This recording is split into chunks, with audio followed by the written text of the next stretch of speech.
रस्त्याच्या कडेला एका महिलेचा रक्ताने माखलेला मृतदेह आढळून आला. तिच्या शरीरावर अमानुष अत्याचाराचे भीषण चिन्ह होते.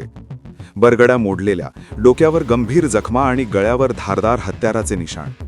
ही घटना पाहून परिसरात एकच खळबळ उडाली आहे. नमस्कार, मी वामन आडे आणि तुम्ही पाहत आहात क्राईम डायरी. ही धक्कादायक घटना छत्तीसगडमधील अंबिकापूर येथे घडली आहे. रिंग रोड लगत असलेल्या एका झोपडीनुमा मटण दुकानाजवळ शुक्रवारी सकाळी ही महिला मृतावस्थेत आढळली. ये जा करणाऱ्या नागरिकांनी हा प्रकार पाहताच तात्काळ पोलिसांना माहिती दिली. माहिती मिळताच पोलिसांचे वरिष्ठ अधिकारी, फॉरेन्सिक टीम आणि डॉग स्क्वॉड घटनास्थळी दाखल झाले. मृतदेहाची अवस्था पाहून पोलीसही हादरले.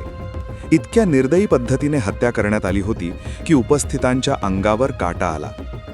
पोस्टमॉर्टम अहवालात अत्यंत भयानक बाबी समोर आल्या आहेत. महिलेच्या छातीच्या 12 बरगड्या पूर्णपणे तुटलेल्या होत्या. त्या तुकड्यांनी फुफ्फुस आणि हृदयाला गंभीर इजा पोहोचली होती. डोक्यावर अनेक खोल जखमा असून गळा दाबल्याचेही स्पष्ट झाले आहे. प्राथमिक तपासात महिलेवर लैंगिक अत्याचार झाल्याचे समोर आले आहे. तिच्या प्रायव्हेट पार्टमध्ये प्लॅस्टिकची बाटली आढळली. आरोपीने तिची ओळख लपवण्यासाठी चेहऱ्यावरही वार केल्याचे समोर आले आहे. घटनास्थळाजवळील सीसीटीव्ही फुटेजमध्ये मृत महिला आणि तिचा ओळखीचा व्यक्ती एकत्र जाताना दिसत आहेत. पोलिसांनी संशयित आरोपीची ओळख पांडा उर्फ मिथुन अशी केली असून तो सध्या फरार आहे. मृत महिला सुमारे 45 वर्षांची होती. तिच्या पतीचे 10 वर्षांपूर्वी निधन झाले होते. ती कचरा गोळा करण्याचे काम करत होती. तिचा 25 वर्षांचा मुलगा वेगळा राहत होता. फॉरेन्सिक तज्ज्ञांच्या मते या गुन्ह्यात एकापेक्षा जास्त आरोपींचा सहभाग असण्याची शक्यता आहे. पोलिसांकडून सर्व बाजूंनी तपास सुरू असून आरोपीचा शोध घेतला जात आहे. या घटनेवर राजकीय वर्तुळातूनही संताप व्यक्त केला जात आहे.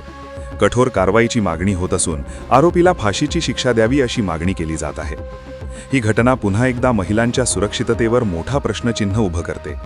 इतक्या अमानुष पद्धतीने केलेल्या या हत्येमुळे संपूर्ण परिसर हादरला आहे. पोलिसांकडून आरोपीला लवकरात लवकर अटक होईल का हे पाहणं महत्त्वाचं ठरणार आहे. या घटनेबद्दल तुमचं मत काय आहे? कमेंट करून नक्की सांगा. लेटेस्ट क्राईम अपडेटसाठी क्राईम डायरी चॅनलला आत्ताच सबस्क्राईब करा आणि अशाच बातम्यांसाठी आम्हाला फॉलो करा. सतत अपडेट रहा, सुरक्षित रहा.